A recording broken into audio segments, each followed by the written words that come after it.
Thank you for tuning in to Macroview Television, and welcome to another edition of the Taiwan Outlook, the program that lets you see the different faces and hear the different voices of Taiwan. I'm your host, Wu Ruiguo. Many people say that education is important and the foundation for any country, Taiwan included. And on today's program, we're delighted to have Professor Tsai, who is the president of the National Taitung University and also an expert in gifted and talented education in Taiwan, to talk about the kinds of programs that are available to students on the island. Welcome to the program, President Tsai. Yes, Raymond, I'm very happy to be here. Well, we're happy to have you here on the program. And Professor Tsai, let's start off, before we talk about your expertise in gifted and talented education. Let's talk about you. I understand that you were born in Taoyuan County in Taiwan, but you spent most of your career in southern parts of Taiwan, also on the eastern part, in Kaohsiung and Taitung, respectively. However, we can see today, start off the program, we have a table full of gyroscopes, which is your hobby. And you have over 400 gyroscopes in your personal collection. Can you then tell us a little bit about when did you start to have this hobby of collecting gyroscopes, and that they seem to come from all different parts of the world? And what do you actually have time to play with them nowadays out of your busy schedule? Yes, I have grown up from the countryside. Okay. My parents were very poor farmers. When I was a little boy, I did not have money to buy any toys. Okay. The toys I had was the gyroscope, the spinning tops. Yes. Which were made by me by hand, carving from the wood. Okay. And so the spinning tops, the gyroscope, were very special to me since childhood. Okay. And then 30 years ago, I started to pick up collecting spinning tops as my hobby. And until now, as you said, I have collected 400 spinning tops from all over the world. Okay, so this is something that you have a lot of them with you today. I mean, this is a small part of your total collection, but can you just tell us one or two that that is very special? This is something, of course, this is more traditional. I think some of us who are watching the program today probably had this gyroscope when you were little and going to school, like myself. And we used to play with this, with our classmates. And how about the others? Yes. If we have a little time, I will show them very quickly. But just one or two that means special meaning to you. One or two. Everyone is special to you. Very special to me because once, if it is unique, I love it very much. My hobby to collect gyroscope is to collect different kinds of gyroscope. Of course. So you can see they are all different here. Yes. If I can just show them very quickly. Yes. This is also one of our traditional gyroscope. Okay. And this is from I bought it from Japan. And I love it very much too. Okay. And so you can see. Yes. It will stand up. Okay. Good. And this one, how to spin it. Okay. And another one. Yes. How to spin it, or actually, they are lying and spinning. Okay, good. And I love this one very much too. And this is from Switzerland? From Switzerland. Yes. I love it very much because it can spin by itself. Okay, good. It has a pair. And this is my personal favorite. Yeah. This is the dinosaur. You pull the string in the back, and it actually spins on its own. Right. It's like a little dancing dinosaur. That's right. Yes. Right. Yeah. But anyway, we're having all the fun on the program with the gyroscopes. But I understand you might have started collecting this as a childhood hobby. But right. It is now something that you usually actually use to inspire the thinking ability in some of your students. Yes, right. Can you tell us, how do you use that? How do you do it? Yeah, I use the collection yes. For inspiring creative thinking and imagination. Of course. To think creatively yes. Means to produce. Let me take this away from you. To produce yes. Okay. as many ideas as possible. Yes. To think divergently and to think uniquely. Usually, people tend to follow habit. And if we always follow habit and do what we have done before, then we are not going to make changes. And if there is no change happen, then this means no improvement, not a better world. Okay. So to create, we need make changes. Of course. And to change, we need to think in a different way. But if you just teach students, you have to think in a different way. You have to create, you have to make changes. This is not very impressive, and it becomes a knowledge.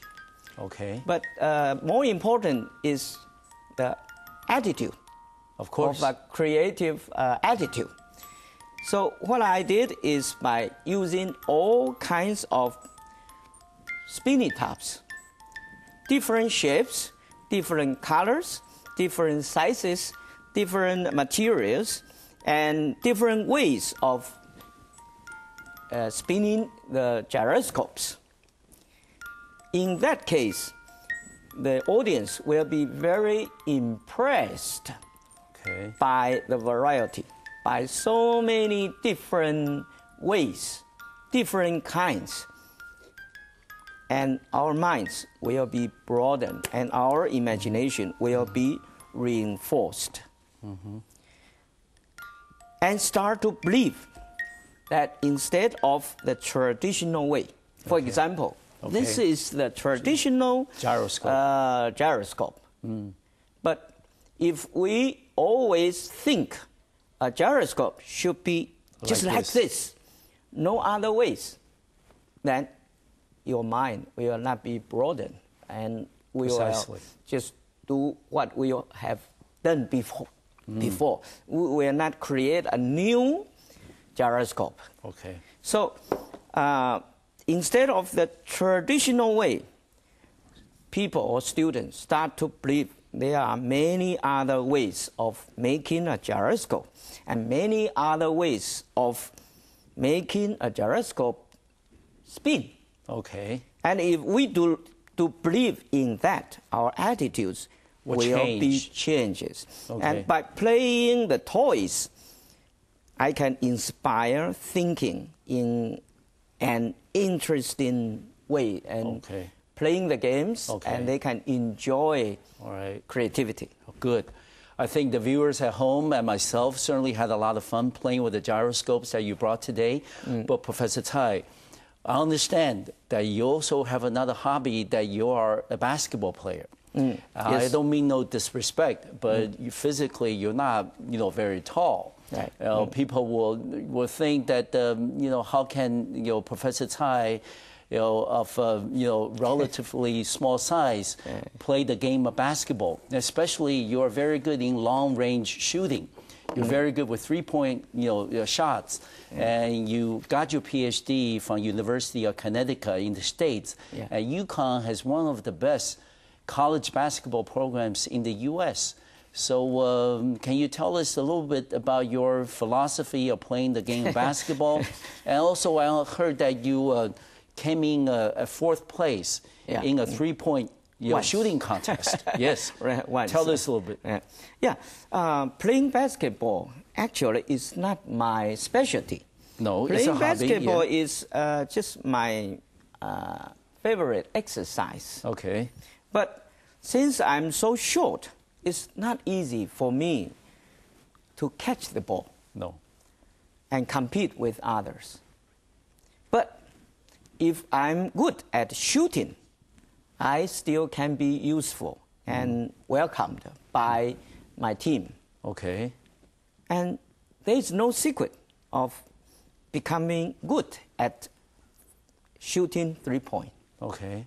But let me ask you, how do you then tell your students, by showing your expertise in a certain area, that you can be an important part of a total teamwork? How do you tell your students that? I mean, you may not be very good in basketball, in rebounding, for example, but you're very good in 3 points. Yes, right.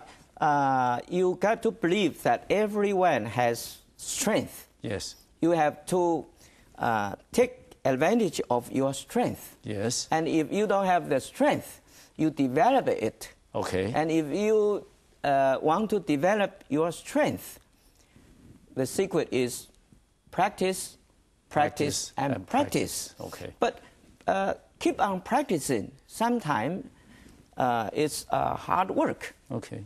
Yes. The secret of continuing the hard work is persistence. Yes.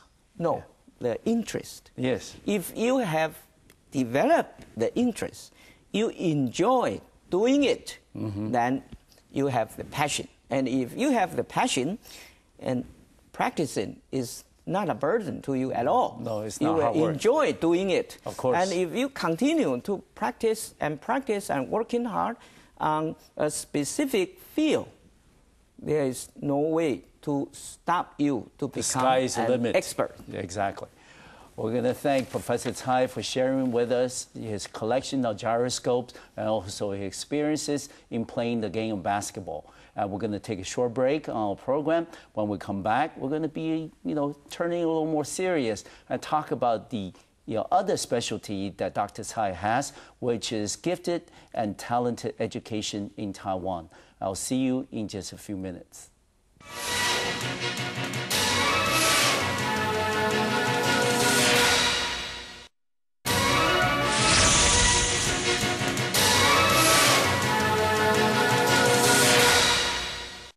Welcome back to the second segment of today's program here on the Taiwan Outlook. I'm your host, Ray Guo. We will continue our conversation with Professor Tsai Dianmo, who is the president of the National Taitung University and also an expert in talented and gifted education in Taiwan. Professor Tsai, I want to ask you, as a senior educator, you understand that our government has recently announced that we are beginning a new chapter of educational reform in Taiwan as government plans to implement a compulsory 12-year education for all citizens of the ROC. And what is your reaction, to such a proposed educational reform? Yes, the educational reform is a right direction because 12 years compulsory education certainly will do good for our normalizing the education in Taiwan. Okay. In the past, you can see the entrance examination is so much emphasized by the teachers or students or the parents. So our education becomes the examination oriented. Okay. But by the 12 years compulsory education, this means the junior high school student will not need to pass the entrance examination to go to a senior high school. Yes. And that will help normalize the junior high school education. Curriculum. Yes. So I do hope it will have good impact on our education. Okay. You are the expert in gifted and talented education in Taiwan. Some people are concerned that with the implementation of the compulsory 12-year education, that the resources may be squeezed and your program, the Gifted and Talented Education, may be supplanted by the compulsory 12-year education. Do you worry about that? I hope not, okay. because gifted and talented students should be valued by our society. Yes. They are the people who are having the potential to develop creative and productive behavior. By their creative, productive behavior, they can make a difference for our society. Our society can be improved because of their productivity and creativity. A society, if they don't emphasize the talent of the human resources, it will lose the competition power. All right. Professor Tsai, then let me ask you, what is the state of gifted and talented education in Taiwan? Are you happy with the kinds of progress, the amount of resources that's being devoted to the programs that are available? The development of gifted education in Taiwan, we have some advantage. Okay. For example? One advantage is we have long history of development. Okay. There are 40 years of Over development. 40 years. Good. And the second advantage is we have the special education law, which support the development of gifted education. And the special education law include gifted education, which is very good comparing to other countries. Other countries may not have the special education law to support. But there are still some obstacle or some difficulty that we have to overcome. For example? In terms of the resources distribution, for example, the gifted and talented education shared only less than 2% of the central government's special education budget. Really? So only 2%? Comparing to the special education for the physically and mentally disadvantaged. Yes. They shared more than 98% of the central government's budget. Yeah, budget for the special education. Right, okay. right. So why? Why this can be more evenly distributed? More even. It's not balanced. No. You can tell it's not balanced from the central government's the policy. Okay. And why it happened?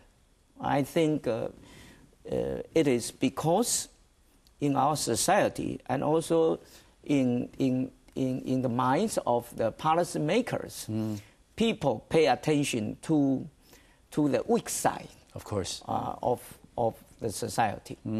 They pay attention to the disabled, yes, to the slow learner. But they think the gifted and talented student, they can take care of themselves by themselves. They are already bright. Yes. They are smart. They can take care of themselves. But actually, gifted students, they have their special needs. Of course. Because they can learn faster. They can learn deeper. They can learn more materials. But if they were not taken care of, they will be placed in the normal class with the same step-by-step pace and the same material and the same learning method. In that case, they are losing, they are wasting their potential. Yes. And that's a loss for all of us. That's a loss for our society because the human resource, if they are wasted, the gifted and talented potential are wasted, it's the loss of our whole society. Yes. We understand that Professor Tsai is also the president of the World Council for Gifted and Talented Children. Professor Tsai, as the president of the World Council, what are some of the experiences or lessons that we can learn from other countries? Right. You know, can you share with us? Yes, right. Actually, I was not the current president of the World Council for Gifted and Talented Children. I was the president in between 2005 to 2009. And this is the organization belong to the gifted and scholars and also the teachers who work for gifted students. During my term as the president, the members from the world has almost 1,000 members from worldwide, and more than 50 countries in the world. So this means gifted and talented students are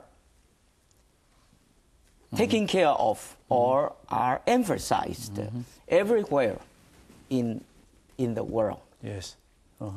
And at the moment, let me ask you, Professor, are there any ongoing international exchange programs? Yes, right. And I'm sorry, you just mentioned what we can learn from other countries. Precisely.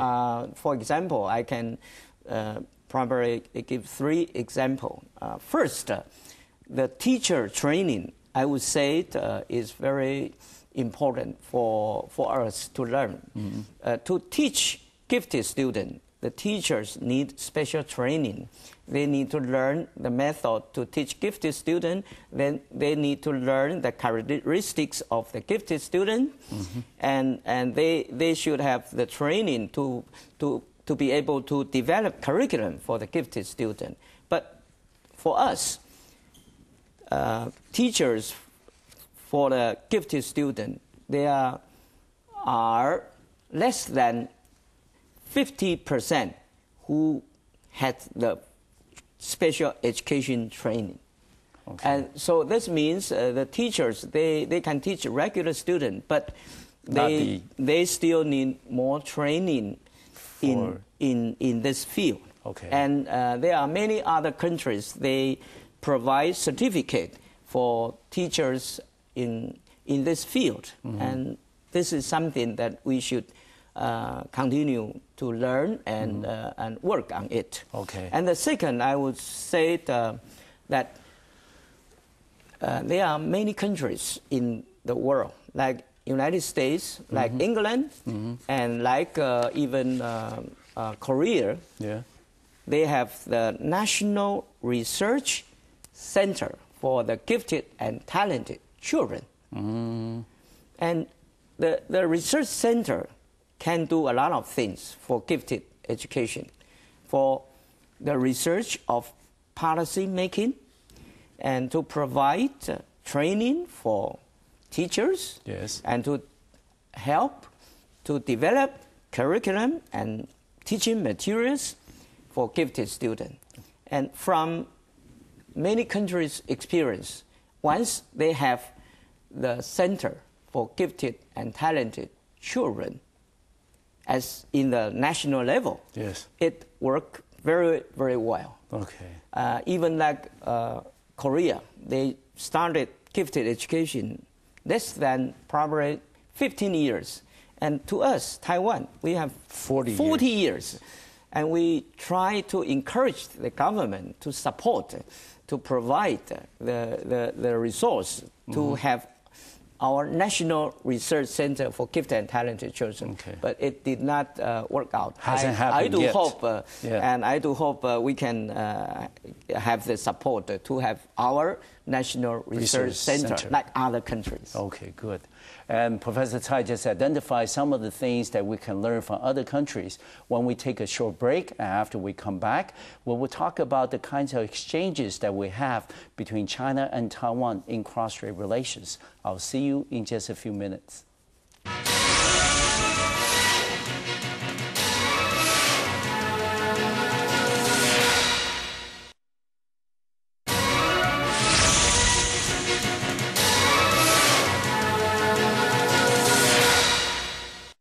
Welcome back to today's program here on the Taiwan Outlook. I'm your host, Wu Ruiguo. We will continue our conversation with Professor Tsai Mo, who is currently the president of the National Taitung University and also an expert in gifted and talented education in Taiwan. Professor Tsai, we were just talking about the kinds of lessons and experiences that we can learn from other countries on gifted and talented education, including the two things that you mentioned. One is the training for teachers, and the other is the need to establish a national research center. How about the kinds of exchanges that we have between China and Taiwan in cross-strait relations? Yes, the cross relationship started actually 20 years ago, and I was involved in person. And because Taiwan's gifted education, we have 40 years experience. Much longer, yes. And we have 13 universities that have the Department of Special Education. So in Taiwan, we have many scholars in this field. Okay. And the scholars are even very well known in the world, like yourself? Myself, and also actually in Taiwan we have two presidents. I'm one of them, and yes. another one is in National Taiwan Normal University, Dr. Wu Dianwu. He was once also the president of the World Council. So we have many scholars that are famous in this field. And in mainland China, they have gifted and talented education, but is more focusing on special classes and more focus on junior high school and more focus on science and math. And they call their gifted student super normal student. Okay, super normal. Okay. But they don't have teacher training because they have only two departments of special education in the whole China, only two universities. But in Taiwan, we have 30 universities and include gifted education. Okay. So we have better teacher training. We have more scholars in this field. Yes. And so in the past, I remember at least 20 years ago, we have many scholars cross the strait and visit mainland China, and we present our knowledge and experience, and we were very, very welcomed by them. And since then, the friendship or the exchange continued. Almost 2 years or 3 years, there we'll have some exchange program going on. Like they invite us to go there to present or to have meetings, seminars or meetings, and the friendships are very strong. We know all the scholars in this field, and they know us very well. And we were very welcome by them, and we try to do whatever we can to support their development of gifted education. Yes. Professor Tsai, let's shift the focus back in Taiwan. Yes. How many talented and gifted students that we have currently in Taiwan under the special education program? Yes. According to the educational statistic published by the Ministry of Education, from elementary school level to high school level, including the categories of general intelligence, academic aptitude, music and performing arts, and other talents. Totally, there are 47,000 gifted and talented students in Taiwan, and it is 1.35% of the total student population from grades 1 to 12. Yes, right. In your expert opinion, should these gifted and talented students be in the same class as regular students? Or should they be categorized? It is not necessary. Not necessary. Okay. Our current situation is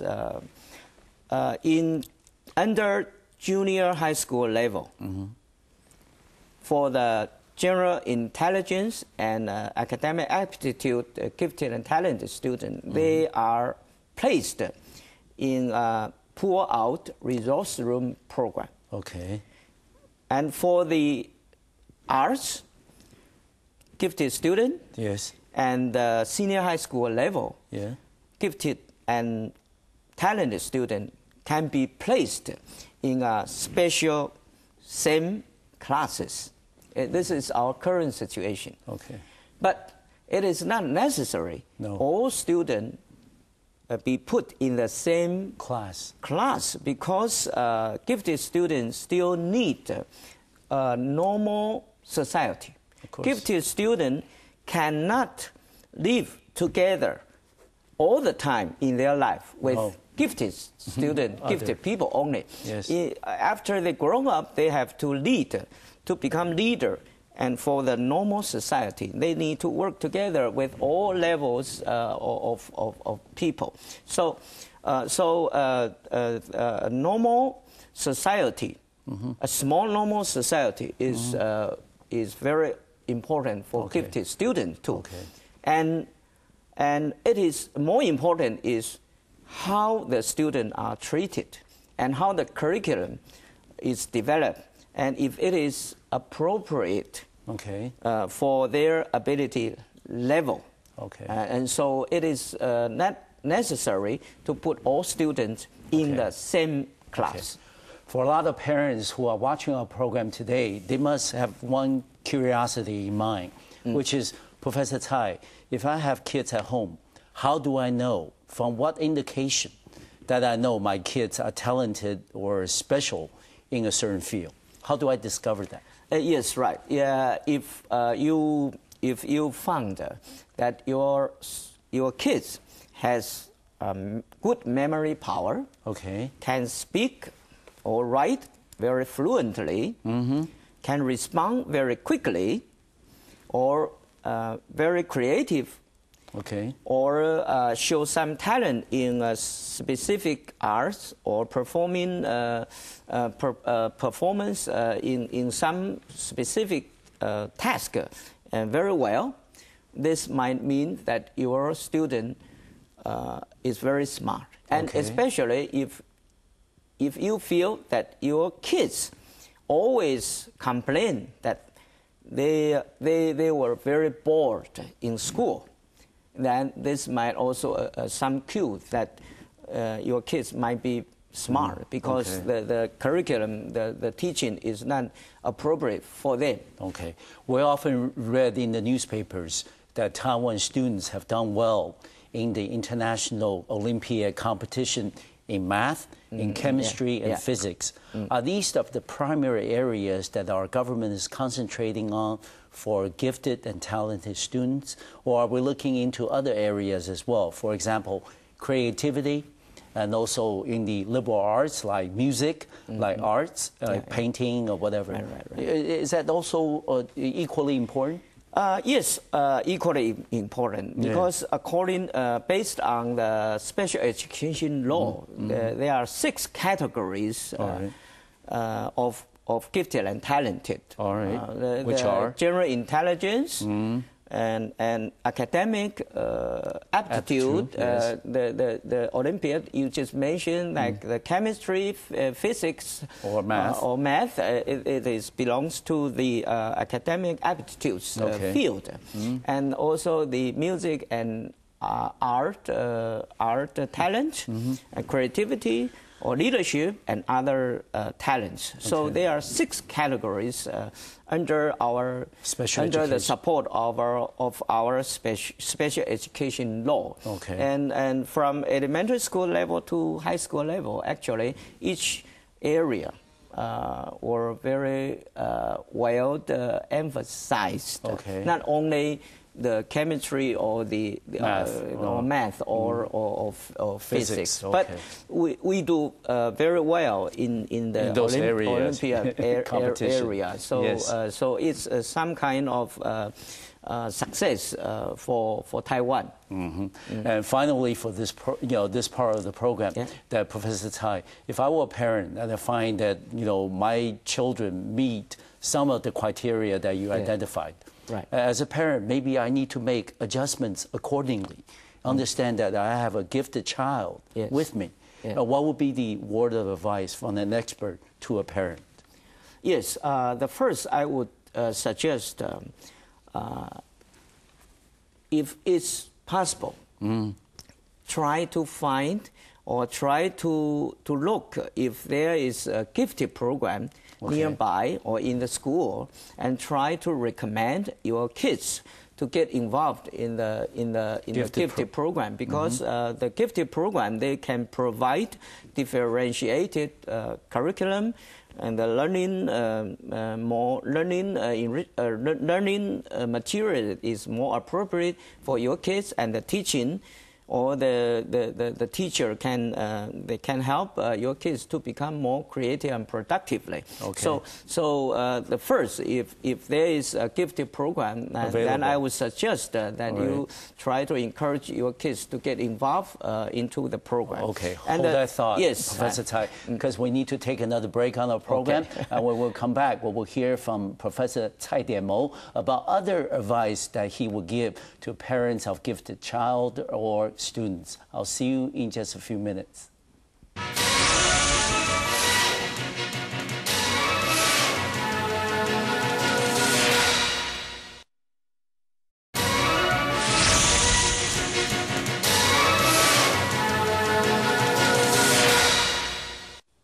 Welcome back to the final segment of our program here on the Taiwan Outlook. I'm your host, Wu Ruiguo. We will continue our conversation with Professor Tsai, who is an expert of the gifted and talented education in Taiwan, and he's also the president of the National Taitung University. Professor, you were talking about the kinds of advice that, as an expert, that you would give to parents of gifted children. You mentioned the first, regarding gifted program close by, maybe they should attend. What would be the second or third? Yeah, the second, I would say the parent can try to provide an enriched learning environment at home. Okay. For example, to provide more extra books for kids to read.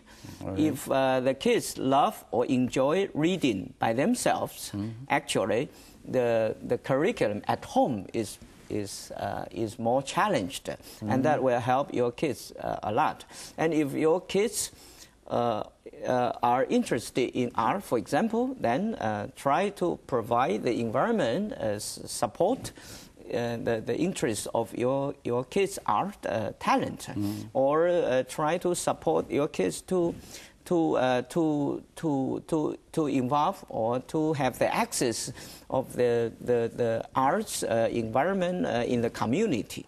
So the enriched learning environment at home and after school is something that can help your kids. And the second, I would say, try not to force your kids to do a lot of homework, too much rote memory, too much practice homework. Okay. Many parents would think my kids can learn faster, so I should give them more homework. But if it's just knowledge, memory, just rote practice, then it's not going to help your kids, because the kids need a room for their independent thinking, for their creativity development. Yes. And we need to give a room for the kids for learning based on their interest and their aptitude. And that is the second. And the third I would suggest is set the goal based on the kids' ability. Okay. Sometimes if we expect too much, too high, then the kids get frustrated very much.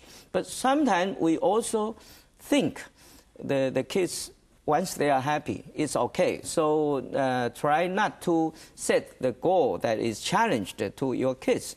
Then your kids' potential will not be developed because it's very easy for them to reach the goal. So try to set the goal based on the kids' ability and challenge your kids' potential and try to encourage the kids to reach the goal that is challenged. Okay, good.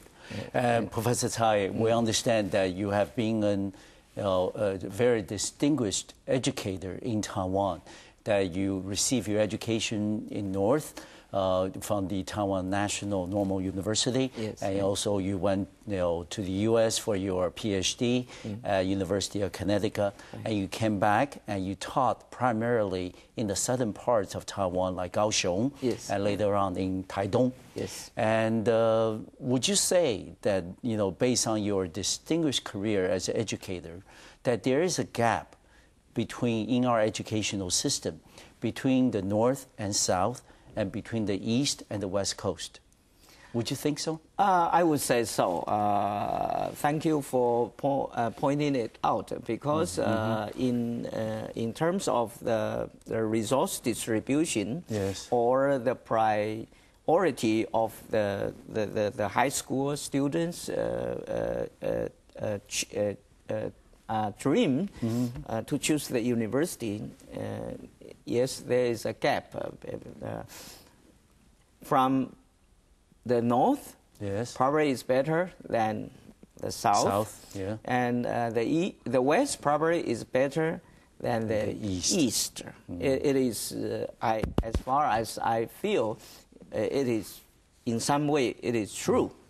So in Taitung University, we have to work harder to compete or to survive, to manage the university, and we are working very, very hard.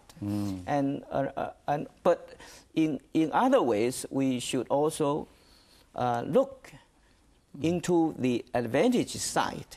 For example, like my university, National Taitung University, is located in Taitung, and Taitung is a very beautiful place.